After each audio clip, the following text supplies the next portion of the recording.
గోరంత దీపం రెండవ భాగం. ఒకటవ భాగంలో పరశురాం గోరంత దీపం పత్రికాధిపతి, అతని కూతురు కరుణకు ట్యూషన్ చెప్పే హరిప్రసాద్ రచయిత, అంతేకాకుండా ఆ పత్రికలో ఎడిటర్గా కూడా చేరతాడు. రమణ కూడా అదే పత్రికలో అకౌంట్ సెక్షన్లో పనిచేస్తూ ఉంటుంది. రమణ పట్ల ప్రత్యేక అభిమానం మొదలవుతుంది హరిప్రసాద్కి. కథ కొనసాగుతుంది. హరిప్రసాద్ గోరంత దీపం ఆఫీస్లో చేరి వారం రోజులైంది.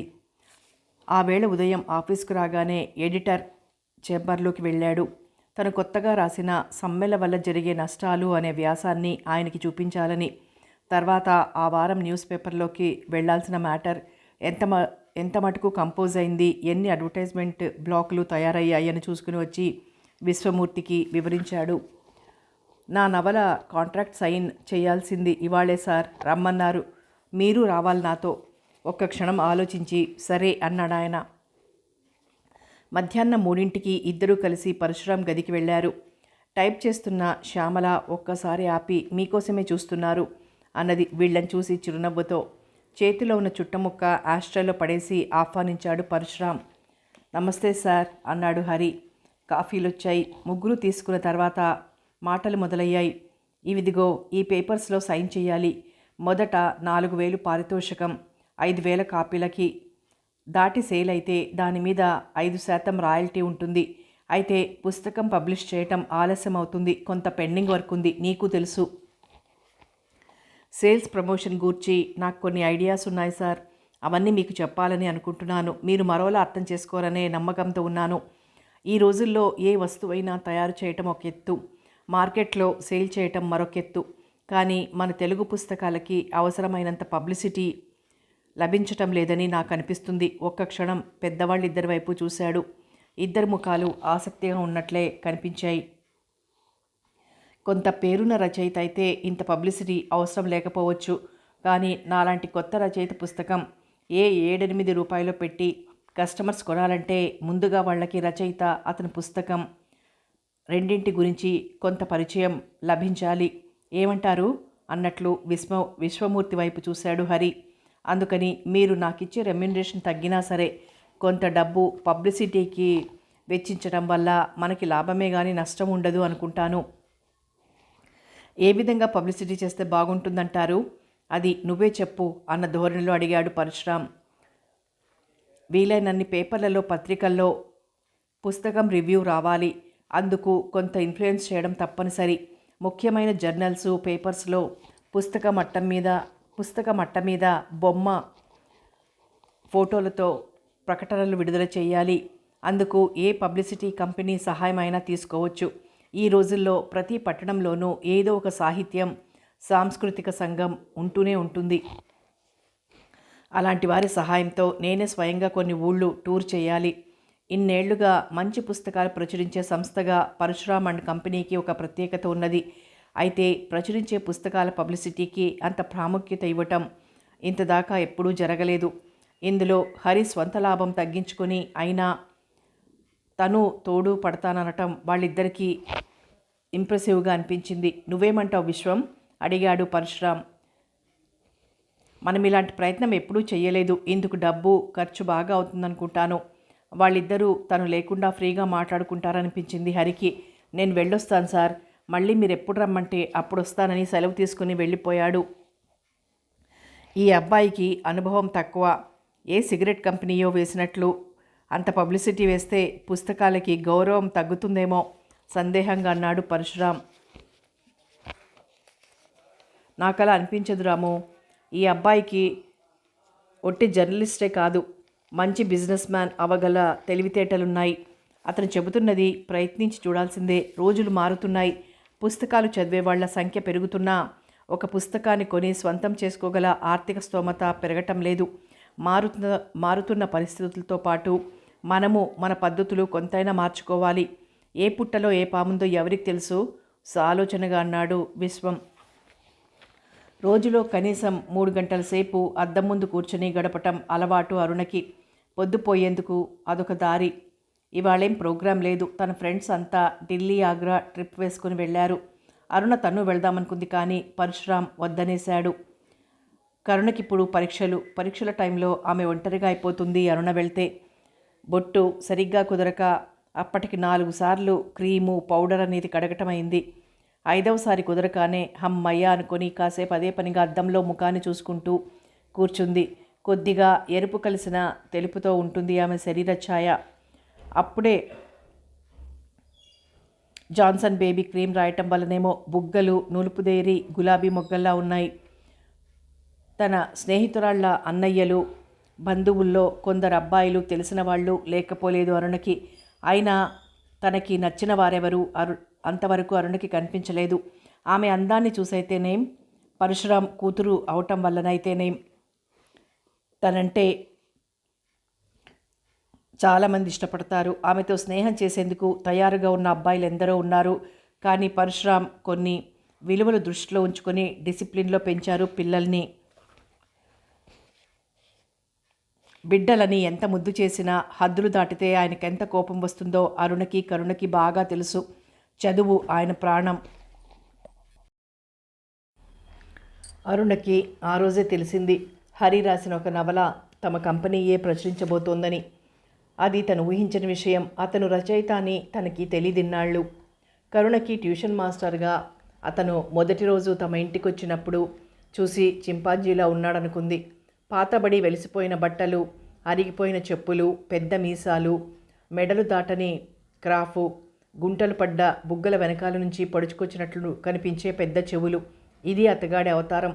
అబ్బా, డాడీకి కాస్త కంటికి నెదురుగా కనిపించే మాస్టరే దొరకలేదేమో అనుకుంది విసుగ్గా. ఎప్పుడైనా అతను ఎదురుగా వచ్చినా హలో అని పలకరించాలని కూడా ఎప్పుడూ అనిపించలేదు. తమాషా ఏమిటంటే అతను అలాగే ప్రవర్తించేవాడు. తనని, తన అందాన్ని గమనించి తన వైపు ఆకర్షణతో చూడని యువకుడు అంటే హరిప్రసాద్ ఒక్కడే. తన ఆ ఇంటికి వచ్చేది కరుణకి ట్యూషన్ చెప్పేందుకు, మరొకరితో తనకేం పని అన్నట్లు ప్రవర్తిస్తాడు. అదే తనకు కాస్త చిత్రంగా కనిపించినా తన లెవెల్కి ఏమాత్రం సరిపోని అతని అశ్రద్ధని లెక్కించే అవసరం కలగలేదు. ఒక్కసారిగా 10 రూపాయలు తీసి ఖర్చు చేసే స్తోమత లేకపోయినా 100, 1000 సంపాదించే వాడిలో ఉండే ధైర్యం, విశ్వాసం కనిపిస్తాయి హరిలో. దాన్నే గర్వం అనుకుంది అరుణ. ఆమెకు రచయితులంటే ఒక విధమైన ఆకర్షణ ఉంది.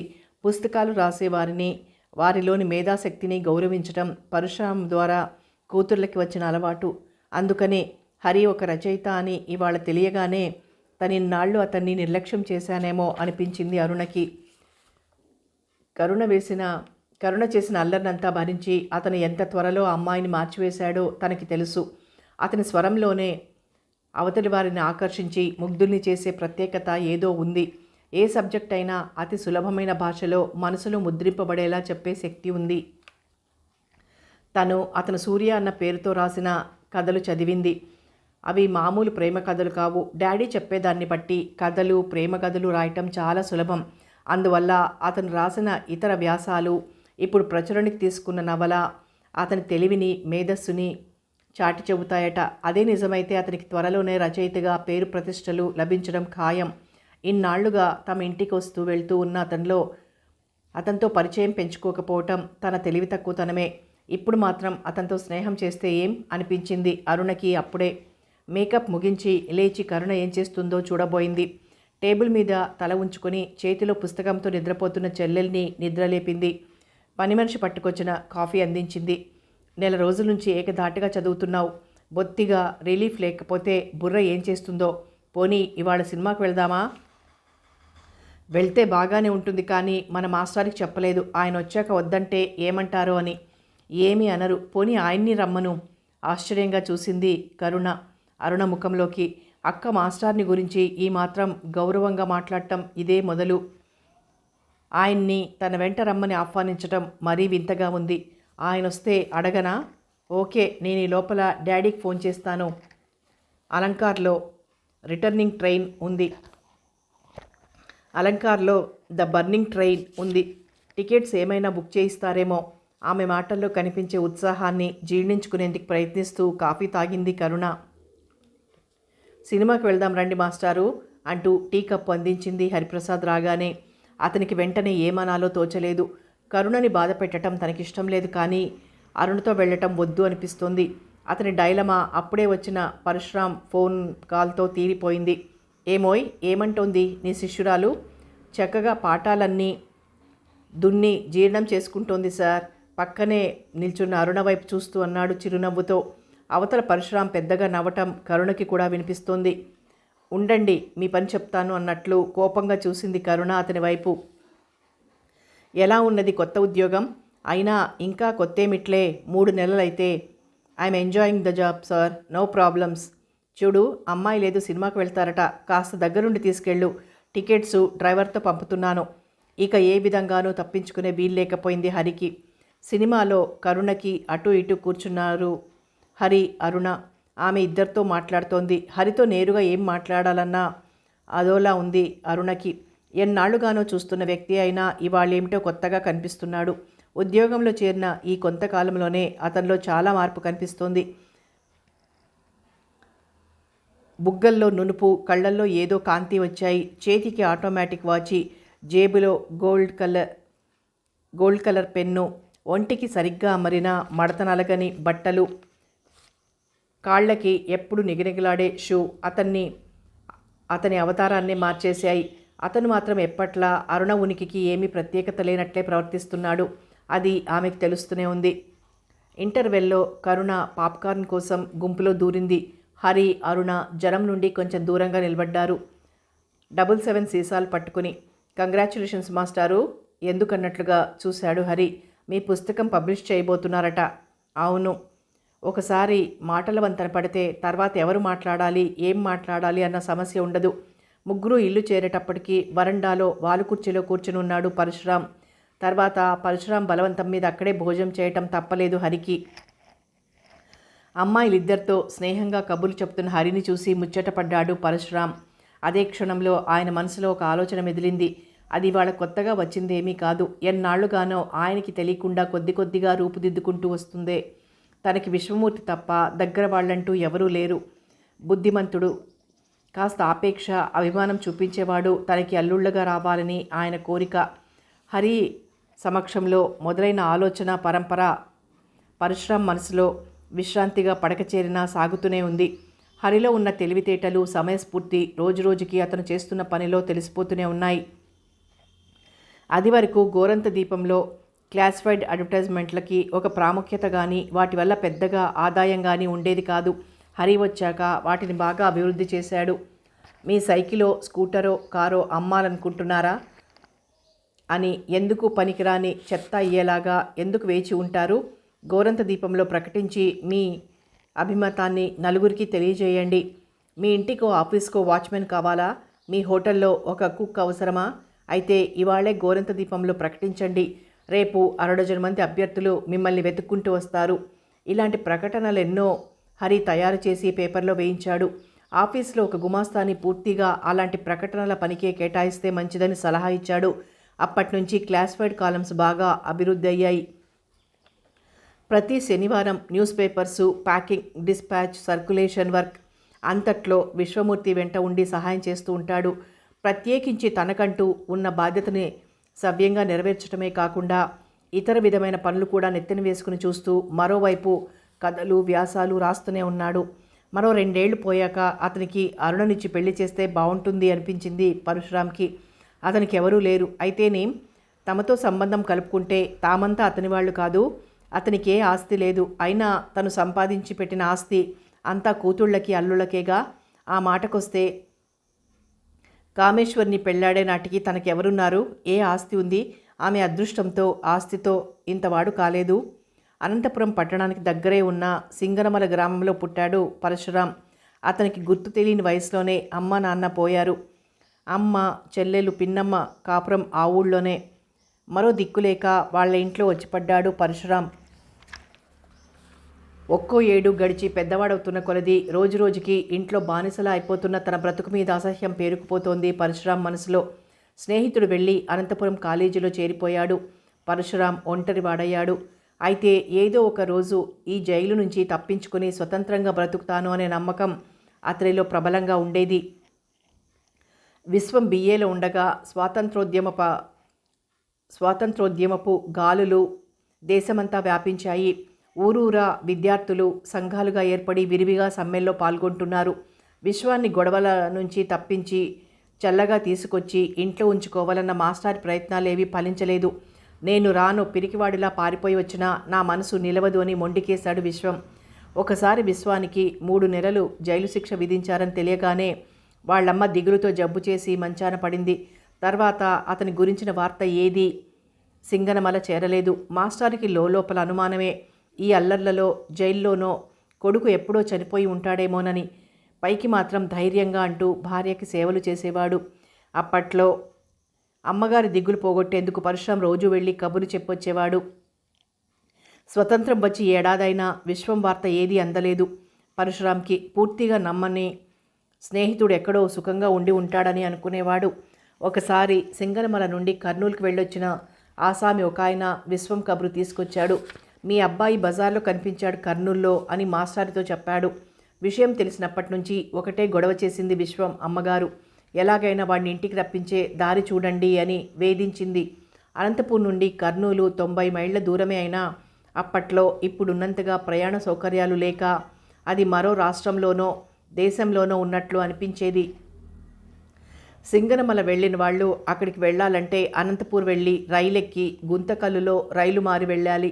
ఎలాగో కష్టపడి విశ్వం అడ్రస్ సంపాదించారు మాస్టారు. 4-5 ఉత్తరాలు రాసినా జవాబు రాయలేదు. కానీ జబ్బు చేసిన తల్లిని చూసేందుకు తనే స్వయంగా వచ్చాడు విశ్వం. అతని రాక తల్లిదండ్రుల కన్నా ఎక్కువ సంతోషాన్ని కలిగించింది పరశురాంకి. 3వ రోజున ఉదయం విశ్వం తల్లి మరణించింది. ఇన్ని నెలలుగా అనారోగ్యంతో మంచాన పడిన ముసలామే కొడుకు కోసమే కళ్ళల్లో ప్రాణం నిలబెట్టుకుని ఉన్నదేమో. కొడుకొచ్చాడు, కోరిక తీరగానే వెళ్ళిపోయిందన్నారు ఊళ్ళో వాళ్ళందరూ. కావలసిన కార్యాలన్నీ అయ్యాయి. తిరిగి బయలుదేరేందుకు తయారయ్యాడు విశ్వం. స్నేహితుడు పరశురాంకి ముందే చెప్పి పెట్టాడు తనతో వచ్చేయమని. ఈ ఊర్లో ఎన్నాళ్ళున్నా బావిలో కప్పలా మీ చిన్నాన్న చెప్పు చేతుల్లో తేల్లా పడుండాలి. నాతో వచ్చేయరామో. ముందు కూపం నుంచి బయటపడితే చాలు. తెల్లారి చీకట్లోనే అనంతపురం వెళ్దాం, తయారుగా ఉండు అని హెచ్చరించాడు. నడి సముద్రంలో బెదురుతూ ఒంటరిగా ఈది అలసిపోతున్న వాడికి పెద్ద బల్లచెక్క దొరికినట్లుగా వినిపించాయి పరశురాంకి స్నేహితుడి మాటలు. బాగా ఆలోచించాడు. తన బ్రతుకు ఎలాగైనా మారాలంటే అదొక్కటే మార్గం. ఇప్పుడు భయపడి మానుకుంటే విశ్వం వెళ్ళిపోతాడు. మరో జీవితమంతా ఇట్లా చిన్నాన్న ఇంటి పాలేగాడిలా బ్రతకాల్సిందే. ఏదైతే అయిందని వెళ్లేందుకు నిశ్చయించుకున్నాడు. రహస్యంగా విషయం చెల్లెలికి మాత్రమే చెప్పి పెట్టాడు. తను ఇల్లు దాటేదాకా ఆ సంగతి ఎవ్వరికీ తెలియకుండా ఉంచుతానని ఒట్టేసింది రాజ్యం. నాన్న జేబులోంచి 5 రూపాయలు దొంగిలించి తెచ్చి పరశురాంకి ఇచ్చింది. రాత్రి భోజనాలు అయిన తర్వాత తండ్రితో అన్నాడు విశ్వమూర్తి. తెల్లారి ఊరెళ్తాను నానా అని. మళ్ళీ ఎందుకురా వెళ్ళటం? మీ అమ్మ పోయింది. నా దారిన నన్ను వదిలి నువ్వక్కడ ఏం సాధించాలని స్వంత ఊరు, ఇల్లు, వాకిలి అన్నీ వదులుకొని దేశాలు పట్టుకుని వెళ్లాల్సిన అవసరం ఏముంది? నీకు ఈ పల్లెలో ఊరికే కూర్చోవటం ఇష్టం లేకపోతే చెప్పు. ఏదో ఒక రకంగా ఎవరి కాళ్ళైనా పట్టుకుని నీకు అనంతపురంలో ఉద్యోగం వేయిస్తాను. రోజు పోయి రావచ్చు అని నచ్చజెప్పబోయాడు రంగాచారి. చల్లగా అసలు విషయం బయటపెట్టాడు విశ్వం. నా కోసం మీరు ఎవరి కాళ్ళు పట్టుకోవటం ఎందుకు? నాకు అక్కడ బాగానే ఉంది. 6 నెలల క్రితం పెళ్లి చేసుకున్నాను అని. ఓహో, మాకు మాట మాత్రం చెప్పనక్కర్లేదనుకున్నావా? నేను చచ్చాననుకున్నావా? నీలాంటి త్రాష్టుని చూస్తూ బ్రతకటం కన్నా మీ అమ్మ చావటమే మంచిదైంది. పోనీ ఏదో ఏడ్చావు. ముందు వెళ్ళి ఆ పిల్లని ఇంటికి తీసుకొచ్చేయి. మన ఇంటా వంట లేవు ఇలాంటివి. పోయిన పరువు ఎలాగో పోయింది. ఇప్పటి నుంచైనా సవ్యంగా ఏడు అన్నాడు కోపంతో పళ్ళు కొరుకుతూ. అబ్బే వద్దులే నాన్న, ఆ అమ్మాయి మన కులం కాదు. ఆ అమ్మాయిని తెచ్చి మన ఇంట్లో చేరిస్తే నిప్పుల్ని కూడా నీళ్లతో కడిగే మన ఆచారం, కులం మంటగలిసిపోవు. మా బ్రతికేదో మేము చూసుకుంటాం. దూరంగా ఉంటే మేలు కదా ధైర్యంగా అన్నాడు విశ్వం. కోపం పట్టలేకపోయాడు మాస్టారు. ఛీ దరిద్రుడా, నా ఇంట్లో చెడబుట్టావు కదరా. ఈ సంగతి ముందే ఏడిస్తే నిన్ని ఇంట్లో అడుగు పెట్టనిచ్చేవాణ్ణి కాదు. మీ అమ్మకు తలకొరివి పెట్టనిచ్చేవాణ్ణి కాదు. పో, ఈ క్షణమే నా ఇంట్లోంచి వెళ్ళిపో అని అప్పటికప్పుడే కొడుకుని తరిమేశాడు. నేరుగా పరశురాం దగ్గరికి వెళ్ళాడు విశ్వం. వసారాలో చీకట్లో చిరుచాప మీద నిద్రరాక దొర్లుతూ ఉన్న పరశురాముని పిలిచాడు. లేరా పోదాం అని. అప్పుడే తెల్లారిందా? మెల్లగా అంటూ లేచి కూర్చున్నాడు పరశురాం. అప్పటిదాకా కాచుకొని ఎవరు కూర్చుంటారు? చల్లగా నడుచుకుని అనంతపురం పోదాం పదా అని బయలుదేరాడు విశ్వం. కట్టుబట్టలతో మిత్రుని వెంట బయలుదేరాడు పరశురాం. విశ్వం పరశురాం కర్నూలులో దిగేసరికి మరుసటి రోజు తెల్లారి 6 గంటలైంది. స్వంత ఊరొదిలి మరో ఊరు రావటం అదే మొదలు పరశురాంకి. అందులోనూ తను స్వతంత్రంగా బ్రతికేందుకు దారి చూపబోతున్న ఊర్లో స్టేషన్ దాటి అడుగు పెట్టగానే మనసంతా బరువుగా అయింది. ఒకసారి మనసులోనే దేవుణ్ణి ప్రార్థించుకున్నాడు, తనని సరియైన మార్గంలో నడిపించమని. స్టేషన్ నుండి పావుగంట సేపు నడిచినా ఆ చుట్టుపక్కల ఒక ఊరంటూ ఉన్న సూచనలేమీ కనిపించలేదు. అక్కడ కూడా విసిరేసినట్లున్న కొన్ని ఇళ్ళు, వాటి చుట్టూ పెద్ద తోటలు తప్పిస్తే 4 రోడ్ల కూడలిలో కుడివైపు తిరగగానే కనుచూపుని మేరలో పెద్ద కోట బురుజు ఒకటి కనిపించింది. దాన్నే కొండారెడ్డి బురుజు అంటారని చెప్పాడు విశ్వం. అంత దూరం నుంచి కనిపిస్తూనే ఉన్నా దాన్ని చేరుకోవటానికి చాలా దూరమే నడవాల్సి వచ్చింది. బురుజు చుట్టూ 5-6 రోడ్లు, సందులు ఉన్నాయి. అందులో ఒక సందులోకి తిరిగారిద్దరు. బురుజుని ఆనుకొని ఉన్న పెద్ద మెయిన్ రోడ్ని చూపుతూ, ఊర్లో ముఖ్యమైన సెంటర్ ఇదే, అల్లదిగో అటు పువ్వులు పళ్ళు అంగళ్ళున్నాయే, వాటి కవతలే ఉంది బస్టాండు అని చెప్పాడు విశ్వం. మరో 2 మలుపులు తిరిగి ఒక చిన్న ఇంటి ముందర ఆగారు. తమ ఊర్లోలాగా ఇంటి ముందర అరుగులు కానీ బసారా కానీ లేకపోవటం గమనించాడు పరశురాం. గడప ముందొక కాలువ, దానిమీదొక బండ అడ్డుగా వేసింది. విశ్వం భార్య మీనాక్షి తలుపు తీసింది. లోపల కొద్దిగా బయట స్థలం, బావి ఉన్నాయి. తర్వాత చిన్న వసారా, దాన్ని ఆనుకుని 2 గదులు, అంతే ఇల్లు. పల్లెల్లో పెద్ద ఇళ్ళు చూసిన అలవాటు వల్ల చిన్నపిల్లలు ఆడుకునే బొమ్మరిళ్లలాగా కనిపించాయి పరశురాంకి ఆ గదులు. విశ్వం కాలేజీలో చదివేటప్పుడున్న గది స్వంతదారుడి కూతురు మీనాక్షి. అప్పుడైనా పరిచయమే, స్నేహంగా మారి పెళ్లి చేసుకున్నాడు. తెల్లారే ఎర్రంచు నేత చీర కట్టి తల్లో ఒకే ఎర్రమందారం, ముఖాన ఎర్రటి బొట్టుతో కనిపించిన మీనాక్షి దేవతలాగా కనిపించింది పరశురాం కళ్ళకి. అతనికి తెలియకుండానే ఆమె పట్ల గౌరవం ఏర్పడింది. వదినా అని పిలవటం అప్పటినుంచే మొదలుపెట్టాడు. ఆవేశమే గాని ఆలోచించే ఓర్పు లేని విశ్వానికి కుదురుగా ఉండటం ఈవిడే నేర్పి ఉంటుంది అనుకున్నాడు మనసులో. ఇదిగో మీనా, మా పరశురాం వచ్చేశాడు, ఇక నుంచి మనతోనే ఉంటాడు అన్న విశ్వం మాటలకి ఆమె ఆశ్చర్యపోలేదు. అతని గురించి ముందుగానే తెలిసిన దానిలా చిరునవ్వుతో ఆహ్వానించింది. బావిలో నీళ్లు తోడుకుని ఇద్దరు ముఖాలు కడుక్కుని స్నానాలు చేశారు. పరశురాంకి తనవే ఒక జత దుస్తులు ఇచ్చాడు విశ్వం. అంతదాకా అడ్డపంచే అరచేతుల చొక్కా వేయటమే అలవాటు పరశురాంకి. ఇప్పుడు ఈ ప్యాంటు చొక్కా వేసుకోవాలంటే మొహమాటంగా ఉంది. అయినా పర్వాలేదు, వేసుకోరా, ఇక్కడ మరేదైనా ఉద్యోగం చేయాలంటే ఈ డ్రెస్సు తప్పనిసరి అని విశ్వం బలవంతంగా వేయించాడు. 3 గ్లాసుల్లో చిక్కని కాఫీ చేసి తెచ్చింది మీనాక్షి. ముగ్గురు తలొక గ్లాసు పుచ్చుకొని గడప నానుకొని ఉన్న మెట్ల మీద కూర్చున్నారు. ఊర్లో జరిగిన విషయాలన్నీ మీనాక్షి విశ్వానికి వివరిస్తూ ఉంటే పరశురాం తను వింటున్నాడు. ఈ మాటల్ని బట్టే వాళ్ళిద్దరూ ఎంతో అన్యోన్యంగా దాపరికాలు లేకుండా ఉంటారని గ్రహించుకున్నాడు.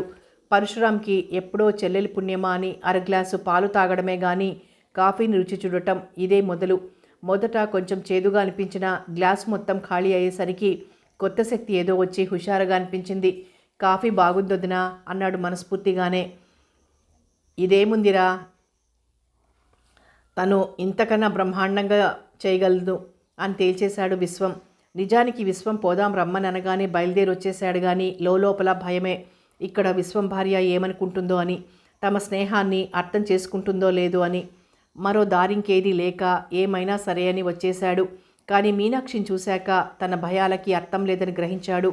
తన స్వంత అన్నా వదినల్లాగానే ప్రవర్తిస్తూ తనని తమలో ఒకడుగా కలుపుకున్న వారిద్దరి ఆప్యాయతకి అతని మనసు ఆర్ద్రమైంది. అటు మీనాక్షి పుట్టింటి వారికి దూరమై అత్తింటి వారి ముఖమే చూడక 2 ఏళ్లుగా ముఖం ముత్తి ఉందేమో. పరశురాంని చూడగానే ఆమె మనసు తేలిక పడినట్లయింది. దాదాపుగా తన వయసే ఉన్న అమాయకంగా కనిపించే అతను తనకన్నా చిన్నవాడనిపించింది. అతని పూర్తి పేరు పెట్టి పిలిచేది. అంతవరకు పరశురాంని అట్లా పిలిచిన వారెవ్వరూ లేరు. విశ్వం పనిచేసే ప్రింటింగ్ ప్రెస్సు కూరగాయల మార్కెటు అవతల వీధిలో ఉంది. జీతం 60 రూపాయలు. ప్రెస్ యజమాని గుండూరావు గొప్ప దేశభక్తుడు. స్వలాభం మానుకుని స్వాతంత్ర ఉద్యమానికి ఉపయోగించే ఎన్నో కరపత్రాలు, సావనీర్లు తన ప్రెస్లో అచ్చువేశాడు. అలా ఉద్యమంలో పాల్గొన్న అబ్బాయిల్లో కాస్త చురుగ్గా కనిపించిన విశ్వమూర్తి మీద ఒక మంచి అభిప్రాయం ఏర్పడింది. అందుకే అతను అనంతపురం నుంచి వచ్చి తన పరిస్థితి వివరించుకున్నప్పుడు అతని అవసరాన్ని అర్థం చేసుకుని తన ప్రెస్లో ఉద్యోగం ఇచ్చి స్వంత ఖర్చులతో పెళ్లి కూడా చేశాడు. విశ్వం పరశురాంని నేరుగా ఆయన దగ్గరికి తీసుకుని వెళ్ళాడు. వీడు నా మిత్రుడు బాబు, పేరు పరశురాం అని పరిచయం చేయగానే 2 చేతులెత్తి నమస్కారం చేశాడు పరశురాం. ఆయన్ని అందరూ బాబు అని పిలుస్తారు. ఖద్దరు బట్టల్లో ఆజానుబాహుడైన ఆ పెద్ద మనిషిని చూడగానే గాంధీ గారిని చూసినంత సంతోషం కలిగింది పరశురాంకి. స్నేహితుడు అనటమే గాని తమ్ముడితో సమానమేలేండి, వీడికెవరూ లేరు. ఎస్ఎల్సి దాకా చదువుకున్నాడు. సొంతంగా బ్రతుకు తెరువు చూసుకోవాలని నాతో వచ్చాడు. మీరేమైనా సహాయం చేస్తారేమోనని. ఆయన నములుతున్న కారాకిళ్ళి వరండా అవతల ఉమ్మేసొచ్చి కూర్చుని పరశురాంని పరకాయించి చూశాడు. పర్వాలేదు, పల్లెటూరు వాడైనా ముఖంలో చురుకుతనముంది అనుకున్నాడు తనలో తనే. బ్రాహ్మలా? కాదండి, నాయుళ్ళు. మాకులమే అన్నమాట తల పంకించాడు. వయసులో ఉన్న కుర్రవాళ్ళని చూస్తే తన కూతురు గుర్తొస్తుంది ఆయనకి. ఆ అమ్మాయికి ఒక కాలు వంకర. ఈ పిల్లని ఎవరు చేసుకుంటారో, ఎట్లా పెళ్లి చేయాలో అనేది ఆయన దిగులు. ఆయన చెప్పే మాట కోసం చూస్తూ విశ్వం పరశురాం పిట్టగోడ నానుకొని నిల్చొని ఉన్నారు. ఆయన సింహాసనం లాంటి ఒక పాత పడక కుర్చీలో కూర్చుని ఉన్నాడు. నిదానంగా ఆలోచిద్దాంలే, ప్రస్తుతానికి ప్రెస్కి వస్తూ ఉండమను, ఏదైనా పని నేర్చుకుంటాడు. తృప్తిగా గాలి పీల్చుకున్నాడు విశ్వం. పర్వాలేదు, ప్రెస్లో పని నేర్చుకోమన్నాడంటే వీడి మీద మంచి అభిప్రాయమే ఏర్పడిందన్నమాట అనుకున్నాడు. మీ అమ్మకి బాగాలేదని వెళ్ళావు కదా, ఎట్లాగుంది ఇప్పుడు? మా అమ్మ పోయారు బాబు, తల వంచుకొని అన్నాడు విశ్వం. అయ్యో పాపం, అయితే అక్కడ మీ నాన్నొక్కడే అన్నమాట. నువ్వేమో ఆదర్శవాదివి, కోరుకున్న అమ్మాయిని పెళ్లి చేసుకుంటివి. కులం పట్టుకొని ప్రాకులాడే పెద్దాళ్ళకి ఇలాంటివి నచ్చవు మరి. మిత్రులిద్దరూ అక్కడి నుంచి ప్రెస్కి వెళ్ళారు. గుండూరావు గారి ప్రెస్సు 3 గదుల్లో ఉంది. ఒక గదిలో కంపోజింగ్ చేస్తారు, మరో గదిలో ప్రెస్ ఉంది. రోడ్డు నానుకొని ఉన్న 3వ గదిలో పేపర్ కటింగు, బైండింగు చేస్తారు. మామూలుగా ప్రెస్కి పెళ్లి పత్రికలు, ఇతర విధాల ఆహ్వాన పత్రికలు, ఇంకా సర్కార్ ఆఫీస్లో ఉపయోగించే అకౌంట్ పుస్తకాలు, రిజిస్టర్లు, ఆర్డర్సు వస్తుంటాయి. ఇవి కాక ఎక్సర్సైజ్ నోట్బుక్లు తయారు చేసి వీళ్లే పుస్తకాల అంగళ్ళకి విక్రయిస్తారు. గుండూరావు ప్రతిరోజు ఏదో ఒక సమయంలో వచ్చి కొంచెం సేపు ఉంటాడు ప్రెస్లో. ఆయనకి ఇంకా వేరే ఏవో వ్యాపారాలున్నాయని అనుకుంటారు అంతా.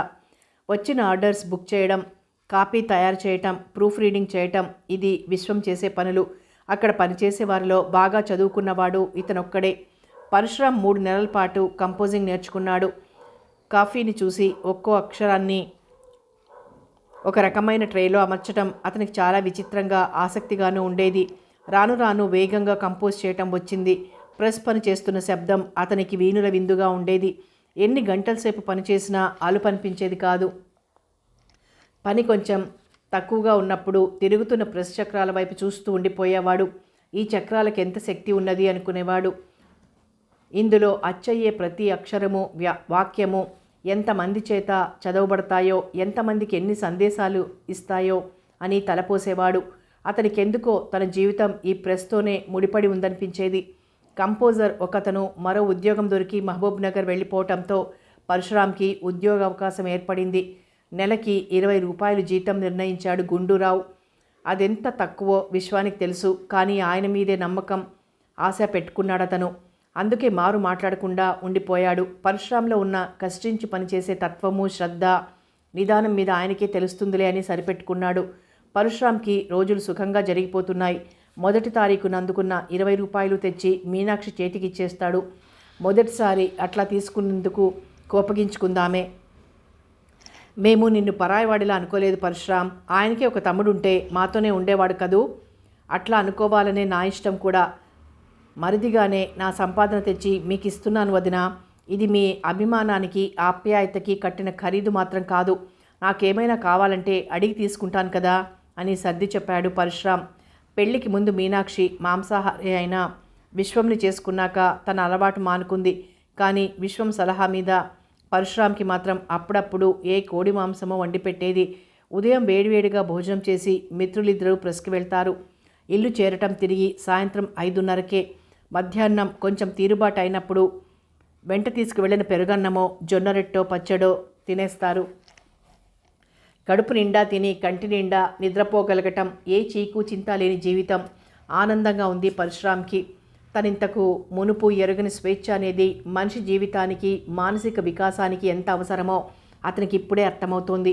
అయితే ఇలా జరిగిపోతే చాలు అని సంతృప్తిగా లేదతనికి. ఇంకా ఏదో చెయ్యాలి, ఏదో విధంగా డబ్బు సంపాదించాలి అనిపిస్తుంది.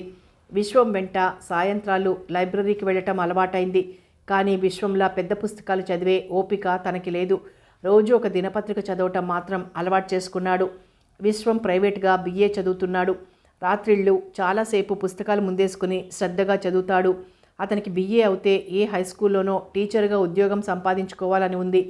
పరశురామ్కి ఈ విధమైన ఆసక్తి లేదు. ఎప్పుడో పరీక్షలు పుస్తకాలు పక్కకు నెట్టేసిన తనకి మళ్ళీ చదువు మొదలు పెట్టడం ఇష్టం లేదు. పరశురామ్ ఈ మధ్య సినిమాలు ఎక్కువగా చూస్తున్నాడు.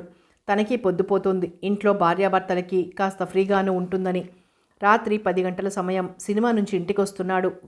వీధిలో ఒక ముసలాయన నిచ్చెన మీద ఎక్కి గోడలకి సినిమా పోస్టర్లు అతికిస్తూ కనిపించాడు. వెంటనే ఒక ఊహ వచ్చింది పరశురామ్కి. మరుసటి రోజు సాయంత్రం చాంద్ సినిమా టాకీస్కి వెళ్ళాడు. ఊళ్ళో ఉన్న 3 సినిమా టాకీసుల్లో అది ఒకటి. మేనేజర్ని కలుసుకుని తనకు కావలసిన వివరాలన్నీ తెలుసుకున్నాడు. సాయంత్రం 7ంటికే పోస్టర్లు ఇస్తారు. రోజుకు ఒక మనిషికి 30కి మించి ఇవ్వరు. పని మాత్రం వారానికి 3 రోజులే ఉంటుంది. ప్రతి ఆదివారం సినిమా మారుస్తారు. శుక్ర, శని, ఆదివారాల్లో కొత్త పోస్టర్లు అతికించే పని ఉంటుంది. 10 పోస్టర్లకి 4 గణాల చొప్పునిస్తారు. ఆ వేళ శుక్రవారం పోస్టర్లు తీసుకొని పని మొదలుపెట్టాడు. రాత్రి 10 గంటలకు ఇల్లు చేరుకున్నాడు. ఏరా, చెప్పకుండా సినిమాకి వెళ్ళావా? ఇంతసేపు నీ కోసం చూసి ఇప్పుడే భోంచేశామన్నాడు విశ్వం. అన్నం తిన్న తర్వాత నెమ్మదిగా అసలు విషయం బయటపెట్టాడు పరశురామ్. ఏదో పని చేసి డబ్బు సంపాదిస్తానంటే వద్దని ఎవరంటారు? కానీ నీ ఆరోగ్యం జాగ్రత్తరా రాము. రోజంతా ప్రెస్లో పనిచేసి మళ్ళీ సాయంత్రం పనులు పెట్టుకుంటే నీ ఆరోగ్యం ఏం కాను? పోనిద్దు, ఇదేం ఉద్యోగమా? ఇష్టం ఉన్న రోజు చెయ్యొచ్చు, లేని రోజు మానేయొచ్చు. ఓపిక లేని రోజు మానేస్తాను. వారానికి 3 రోజులే అదైనా అని సర్ది చెప్పాడు పరశురామ్. అతని కోసం మీనాక్షి ఒక హుండీ కొని తెచ్చిపెట్టింది. వారానికి 3 సాయంత్రాలు పనిచేయటం అలవాటైన తర్వాత మిగతా 4 రోజులు విసుగ్గా ఉంది పరశురామ్కి. ఏ పని కల్పించుకోవాలో తోచకుండా ఉంది. ప్రతి ఆదివారం ప్రెస్కి సెలవు. ఆ రోజు ఉదయం నుండి మధ్యాహ్నం దాకా చాలా మటుకు విశ్వం లైబ్రరీలో గడిపేస్తాడు. ఆ సమయంలో ఊళ్ళో రోడ్లన్నీ సర్వే చేయటమే పరశురామ్ పని. ఊరంతా కొట్టిన పిండైపోయింది. ఏ మూల ఏం జరుగుతూ ఉందో, ఏ వస్తువు ఎక్కడ సులభంగా దొరుకుతుందో బాగా తెలుసు. తిరగటం కూడా బోర్ అనిపించిన రోజు తుంగభద్ర ఒడ్డునున్న సాయిబాబా దేవాలయానికి వెళ్ళి కూర్చునేవాడు. బాబాకు దండం పెట్టుకుని మెట్ల మీద కూర్చొని ప్రసాదం తినేసి నీళ్లు తాగి నదివైపుగా ఉన్న గేటు దాటి అవతల వైపు ఉన్న మెట్ల వైపు వెళ్ళేవాడు. అక్కడ ఇసుకలో నీళ్లకి దగ్గరగా కూర్చుంటే మనసంతా ప్రశాంతంగా ఉన్నట్లు తోచేది. ఆ దారినే ఆ భావనే అతన్ని మళ్ళీ మళ్ళీ అక్కడికి రప్పించేది. తుంగభద్ర కర్నూలు ప్రాంతానికి జీవం పోసే తల్లి లాంటిది. ఈ జీవనది నీళ్లతో తమ దాహం తీర్చుకొని తమ భూముల్ని సస్యశ్యామలం చేసుకుంటున్న ఇక్కడి వారు ఎంత అదృష్టవంతులో అనుకునేవాడు పరశురామ్. నది కవతలి ఒడ్డున చిన్న పల్లె ఏదో ఉంది. అక్కడంతా బెస్తవాళ్ళుంటారు. వారివే కొన్ని పెద్ద సైజు వెదురు తట్టల్లా కనిపించే అరిగోలలు అటు ఇటు తిరుగుతూ ఉంటాయి. పరశురామ్ ఒకసారి 1 తారీఖు వెచ్చాలు తేవలసి వచ్చింది. విశ్వం ఎప్పుడూ కొనే పెద్ద అంగడి ఏదో తనకు తెలుసు. సంచులు తీసుకుని నేరుగా అక్కడికే వెళ్ళాడు. జనం ఎక్కువగా ఉండటం వల్ల కాసేపు కాచుకోవాల్సి వచ్చింది. ఆ సమయంలో అక్కడున్న రకరకాల ధాన్యాల మీదకి దృష్టి మళ్ళింది. గోధుమ పిండి చపాతీలకు, రవ్వ ఉప్మాకు ఎక్కువగా ఉపయోగిస్తారు. కానీ అప్పట్లో పిండి రవ్వ అమ్మేవారు కాదు. ప్రతి ఒక్కరూ గోధుమలు కొని ఇంట్లో తయారు చేసుకోవాల్సిందే. వెచ్చాలు కొనటమైంది. అంతా లెక్క సరిచూసి డబ్బిస్తూ షావుకార్ని అడిగాడు పరశురామ్. గోధుమ పిండి రవ్వ వేయించి అమ్మితే బాగా కొంటారు కదండి అని. బాగానే కొంటారు, కానీ మళ్ళీ ఆ మిషన్ను పట్టించే పనంతా మాకెందుకయ్యా బాబు? ఇట్లాగే అమ్ముడైపోతుంటే పెద్ద పెద్ద సిటీల్లో అయితే అలా అమ్ముతారట అని పెదవి విరిచాడతను. దారి వెంబడి ఆ మాటలే తలుచుకొని ఆలోచిస్తూ ఉన్నాడు పరశురామ్. గోధుమల్ని హోల్సేల్ దుకాణంలో కానీ రైతుల దగ్గర కానీ కొని మిషన్కి పట్టించి అంగళ్ళకు అమ్మి లాభం చేసుకోవచ్చు. బాగానే ఉంటుంది. ఆ పని తను చేయలేడు. ఒక రోజంతా ఆలోచించుకుని విశ్వంతో చెప్పాడు. ఆలోచన బాగుంది, కానీ కొంత మాట సహాయం, ధన సహాయం అవసరం అవుతాయి. మనకి ఊళ్ళో ఆ మాత్రపు సహాయం చేయగలవారు గుండూరావు గారొక్కరే. ఆయన్ని అడిగి చూద్దాం అన్నాడు విశ్వం. నా దగ్గర ఒక 100 రూపాయల దాకా ఉంది. ఇంకా చాలా కావాల్సి వస్తుంది ఆ వ్యాపారం అంటే. ఏమనుకున్నావు? ముందుగా నువ్వు సైకిల్ కొనుక్కో, కొంత శ్రమ తప్పి అవసరానికి ఉపయోగిస్తుంది. ఇద్దరూ కలిసి గుండూరావు ఇంటికి బయలుదేరారు. నిండా 18 ఏళ్లు లేని పరశురాం ఆలోచన సరళికి గుండూరావు ఆశ్చర్యపోయాడు. మంచి వ్యాపారస్తుడయ్యే లక్షణాలున్నాయి కుర్రవాడిలో అనుకున్నాడు. విశ్వం కోరిన విధంగా పరశురాంకి 300 అప్పుగా ఇచ్చాడు. తన పలుకుబడి ఉపయోగించి పరశురాం దగ్గర రవ్వ పిండి కొనేందుకు కొందరు పచారీ అంగళ్ల వాళ్ళని అంగీకరింపచేసేందుకు ఒప్పుకున్నాడు. ఆదివారం కొత్త సైకిల్ వేసుకుని 5 మైళ్ళ దూరంలో ఉన్న ఒక పల్లెకి బయలుదేరాడు. రైతుల ఇళ్లల్లో 5 బస్తాల గోధుమలు కొని తెచ్చి ఇంట్లో వేయించాడు. 5ంటిని సైకిల్ మీద వేసేందుకు అనువుగా 10 అరబస్తాలు చేసుకున్నాడు. ఒక్కొక్కటి మిషన్కి చేర్చి ఆడించాడు. అంతా అయిన తర్వాత మీనాక్షి సహాయంతో అంతా జల్లించి పిండి 2 రకాల రవ్వ వేరు చేసి ఉంచుకున్నాడు. అంతటిని ముందుగా మాట్లాడి ఉంచుకున్న అంగళ్ళకి వారు కోరిన విధంగా చేరవేశాడు. మొత్తం మీద అన్ని ఖర్చులు పోను బస్తా మీద 5 రూపాయల లాభం తేలింది. 3 నెలలకి మూడు నెలల దాకా స్వంత సైకిల్నే ఉపయోగిస్తూ బళ్ల బాడుగలు కూలీల ఖర్చులు ఎక్కువ కాకుండా చూసుకున్నాడు. 4వ నెలలో గుండూరావు గారి అప్పు తీరిపోయింది. ఒకసారి సాయిబాబా టాకీస్లో వచ్చిన సినిమా పోస్టర్లు రాలేదు. ఇలా అవటం ఇదేం కొత్త కాదు, అప్పుడప్పుడు జరుగుతూనే ఉంటుంది. అలాంటప్పుడు ఊర్లో అక్కడక్కడ కొన్ని చోట్ల గోడ మీద సినిమా వివరాలు ఏ నీలిరంగుతోనో రాయించేవాడు. ఈ పనికి మామూలుగా పోస్టర్లు అంటించే కూలీకి 2 కూలీ ఇవ్వాల్సి ఉంటుంది. పరశురాంకి ఈ పద్ధతి ఏమీ నచ్చలేదు. ఇందులో ఒక ఇబ్బంది కూడా ఉంది. పోస్టర్లకైతే పాతవి చింపేసి కొత్తవి అంటిస్తూ ఉంటారు. గోడల మీద రాసిన అక్షరాలు ఆయా గోడల్ని వికారంగా మార్చడమే కాకుండా వాటిని చెరపటం సులభంగా వీలయ్యేది కాదు. అందుకు ఒక ఆలోచన చేశాడు పరశురాం. ఎన్నో సినిమాలవి పోస్టర్లు మిగిలిపోతుంటాయి. వాటి వెనకాల శుభ్రంగానే ఉంటుంది. రాయవలసిన అక్షరాలు చెక్క అచ్చులలో పోసి వాటి మీద ముద్రిస్తే చక్కగా ఉంటుంది. గోడల మీద రాయటం కన్నా ఇది సులభం కూడాను. ఈ పని తనే చేపట్టాలనుకున్నాడు. రాధాకృష్ణ టాకీస్ మేనేజర్ని సంప్రదించాడు. మళ్ళీ అదో గొడవ ఎందుకు లేవయ్యా, ఏదో విధంగా పని జరిగిపోతుంది కదా అని చప్పరించేశాడాయన. అంతటితో వదల్లేదు పరశురాం. ఎన్నో విధాలుగా అందులో ఉన్న ఉపయోగాల్ని వివరించి చెప్పాడు. మీకు ఎక్కువ ఖర్చు అవ్వకుండా నేను తయారు చేసిస్తానని చెప్పి ఒప్పించాడు. కావలసిన బ్లాకులు ట్రేలు కార్పెంటర్తో చేయించుకున్నాడు. కానీ అవన్నీ ఉంచుకొని అచ్చుపని చేసేందుకు కొంత స్థలం కావాలి. అప్పటికే ఇంట్లో తన గోధుమ బస్తాలతో చాలా ఇరుగ్గా అయింది. ఇంకా ఈ పని అక్కడే చేయటం సాధ్యం కాదు. పోనీ ప్రెస్ మూసేసిన తర్వాత ఇక్కడే చేస్తే అనిపించింది. గుండూరావు గారిని సంప్రదించాడు. ఆయన వ్యాపారస్తుడు, ఎవరికి ఏది ఊరికే ఇవ్వడు. అందుకే ప్రెస్ గదులు అక్కడ ఏ విధంగా అయినా పరశురాంకి అవసరమయ్యే వస్తువులు ఉపయోగించుకునేందుకు రోజుకింత అని రేటు నిర్ణయం చేసి ఒప్పుకున్నాడు. ఎరుపు నీలింకులు తయారు చేసి పోస్టర్లు ప్రింట్ చేశాడు. పరశురాం సినిమా టాకీస్ వాళ్ళకి నచ్చాయి. మిగతా 2 టాకీస్ల వాళ్ళకి ఈ విషయం తెలిసిపోయింది. దాంతో అప్పుడప్పుడు ఏదో ఒక టాకీస్ వారి అచ్చుపని దొరుకుతూ ఉంది పరశురాంకి. అతనికి ఇప్పుడు చేతి నిండా పని దొరికింది. సరి అయిన టైంకి ఇల్లు చేరటం, నిద్ర, భోజనం కూడా కష్టమైపోయాయి. చాలా మటుకు మీనాక్షిని ఇబ్బంది పెట్టడం ఇష్టం లేక ఏ హోటల్లోనో భోంచేసి వెళ్తున్నాడు. రాత్రుళ్ళు ఆలస్యమైతే ఇంట్లో వాళ్ళకి నిద్రాభంగం కలగకుండా వసారాలోనే పడుకొని నిద్రపోయేవాడు. తెల్లవారి లేచి చూసిన మీనాక్షి చలికి ముడుచుకొని అలసి నిద్రపోతున్న అతన్ని చూసి బాధపడి ఒక దుప్పటి తెచ్చి కప్పేది. కానీ అది అతనికి ఏమీ కష్టంగా లేదు. భోజనంలో రుచి, నిద్రలో సుఖం కన్నా అతనికి క్షణం తీరిక లేకుండా కల్పించుకొని పనిచేయడమే ఆనందంగా ఉంది. పైగా మనిషిలో అలసట అన్నది కనిపించకుండా ఉండేవాడు. ఎప్పుడూ ఉత్సాహంగా ఉండేవాడు. కర్నూలుకు వచ్చిన కొత్తలో పరశురాంకి ఇప్పటి అతని తీరుకి చాలా తేడా ఉంది. మాసి నలిగిన బట్టలు, తీరుతెన్నులు లేని నూనూగు మీసాలు, గడ్డం, చూపుల్లో అమాయకత్వం ఇవన్నీ చూసి అతని ఊర్లో ఎలా నెట్టుకొస్తాడో అని భయపడింది మీనాక్షి. అతనిప్పుడు బ్రతుకులో ముందుకు వెళ్ళటం ఎలాగో ఆమెకే పాఠాలు నేర్పగల అనుభవం సంపాదించాడు. త్వరగా ఇల్లు చేరిన ఏ రోజైనా పళ్ళు స్వీట్లు తెస్తూ ఉంటాడు. కాస్త నదురుగా కనిపించిన బట్టలు కుట్టించి వేసుకుంటున్నాడు. ఒంటి మీద బట్టలతో మాత్రమే ఇక్కడికి వచ్చిన పరశురాం ఇప్పుడు ప్రతి ఉగాదికి విశ్వంకి మీనాక్షికి కొత్త బట్టలు కొని తేగల స్థితికి చేరుకున్నాడు. వారిద్దరికీ ఇది చాలా సంతోషాన్ని కలిగిస్తోంది.